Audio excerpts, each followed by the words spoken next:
All right, so we're taking a little bit of break from transmission madness here. And we got the Escalade in the garage. So if you don't know, this is turbo Escalade and trying to get some work done here. So what I'm working on today is getting the oil pan out so I can weld the bung back in. So I got all that done already and I have some water in here. I'm just testing it for a leak. So I got a blue towel down there and then filled it with water, welded it up on the backside. I got a 10AN bung here. I was using this NPT to 10AN bung before and it was leaking at the thread. So there's not a whole lot of material to tap through here.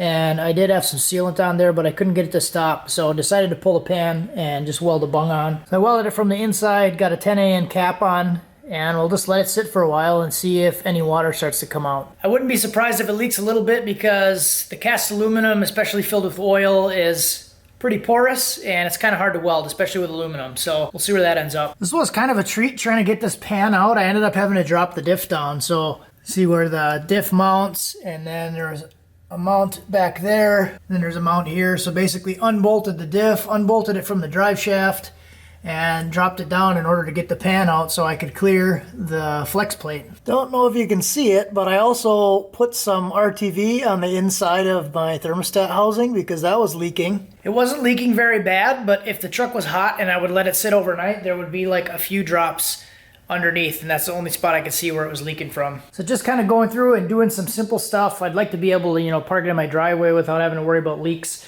And then next I want to work on the boost controller. So I have a 3-port hooked up right now, but I don't have 2 lines, so I only have 1 line hooked up to the wastegate, so I want to run a second line. So basically run 1 line to the gate and then 1 line for the controller to the top. So that's what I'm going to do next.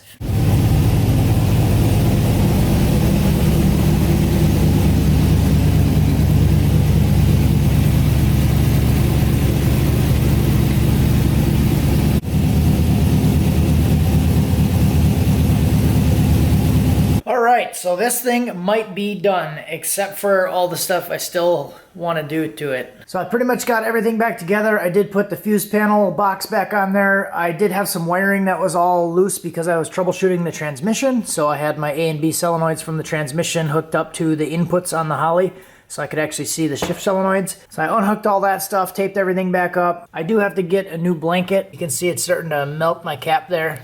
So I might get like a billet cap, but I think a metal cap or a blanket combination will be good. I do have the new AC hose that I split open, so I'll be hooking that up one of these days. But in Wisconsin right now, it's like AC weather part of the day, and then the rest of the day it snows, but we're getting through it. So this thing just got a little bit too hot and split a hole in it down there. So I think when I put this on, I'm gonna do some kind of heat shield in combination with the blanket. So I did reroute the boost controller. I still have the boost controller kind of in the same location, but I have 1 line coming from the intake here going in, and then I have the other line going down to the top of the wastegates. I already had this line here. You can see that this line is ran inside some fuel hose.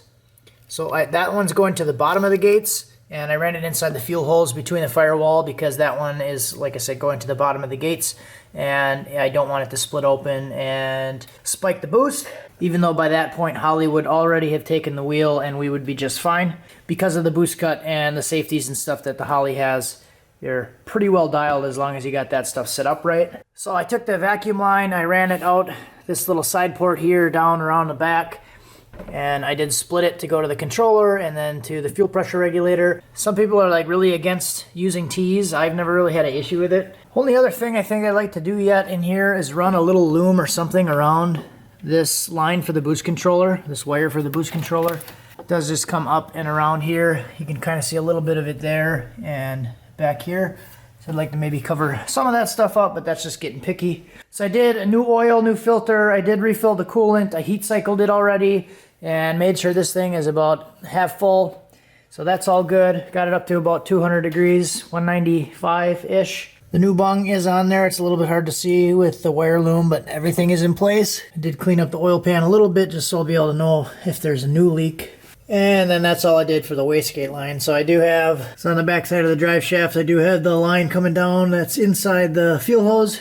And then I just split everything there. I used a metal tie. I think you guys seen this already, but I used a metal tie just to kind of hold the lines out of the way and make sure the wastegate's not going to melt it off. And then I just ran both lines over here. So again, the one inside the fuel hose is the bottom, and the other one's the top. So that's all we got for now. Been having a lot of transmission stuff going on lately. This one's the one out of the Ranger. But I have also been helping someone work on their 4L80, and they were having a no reverse, no third gear issue, and they thought it was a trans brake also. So we pulled it apart, and then we found an issue inside the transmission. So the direct drum piston was actually too shallow, whether it was a combination of the piston or the drum. It was too shallow in there, and it was allowing one of the steels on the bottom to spin and not apply the drum.